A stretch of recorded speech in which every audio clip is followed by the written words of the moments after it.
Hi kids. Okay, on this day in film history for September 22nd. September 22nd, 1995, there was three films opening that you could go see. You could go see Seven, the David Fincher, Brad Pitt, Morgan Freeman film.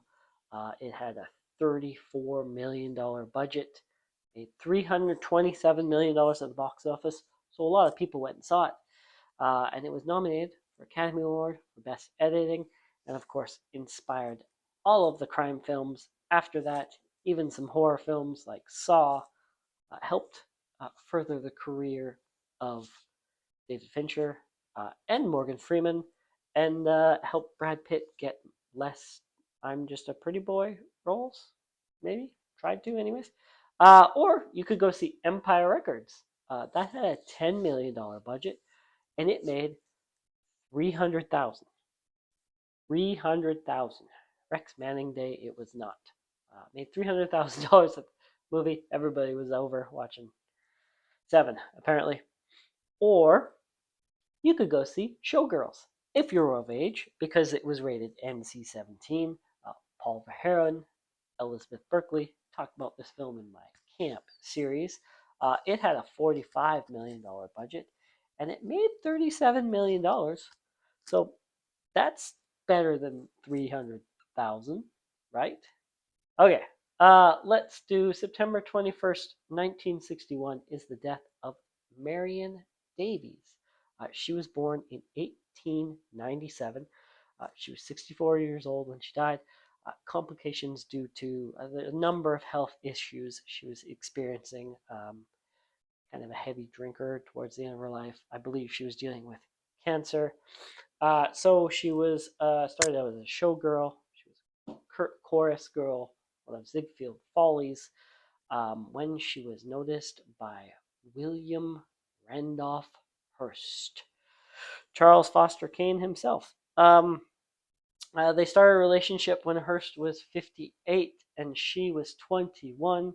She was Hearst's mistress. He remained married to his wife. Apparently, his wife just wouldn't divorce him, or her divorce demands were too expensive for him to part with. But Hearst got behind her. He used his power and his money to promote her career, um, to maybe the detriment of her career. He pushed her into being in period pieces when she was probably better suited to be a comedy star. Um, she was always top billed, even though she was never actually the star of any of the films. So yeah, you could say he was a little overbearing. Anyways, 1938, she retires. By the way, when she started seeing William Randolph when she was 21 years old, he had a couple kids, the oldest of which, George Hearst, was about 14 years old. Eh. Okay, September 22nd, 1999 is the death of George C. Scott. He was born in 1927. He was 71 years old when he died. Died of an abdominal aneurysm. Sounds painful. Um, Early on in his life, he wanted to be a writer.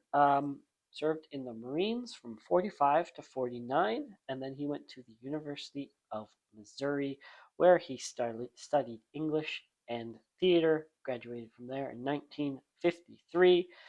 Started his career on stage, then slowly worked his way into television and film. Otto Preminger gave him his big break in Anatomy of a Murder. He was nominated for Best Supporting Actor. That was in 1959. The List of Adrian Messenger was his first starring role. John Huston gave him that. That was in 1963. And of course, in 1964, he's in Doctor Strangelove. He's fantastic in Doctor Strangelove. Patton is 1970. That is when he wins the Academy Award for Best Actor. Prior to all of the hoopla, he said, "Don't nominate me.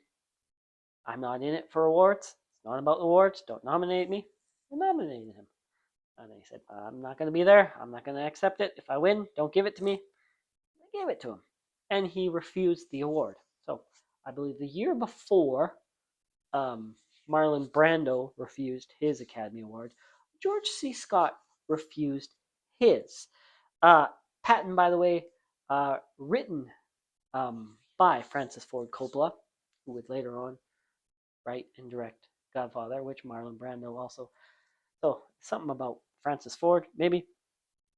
He's also in some genre fans there, like The Changeling and The Exorcist 3.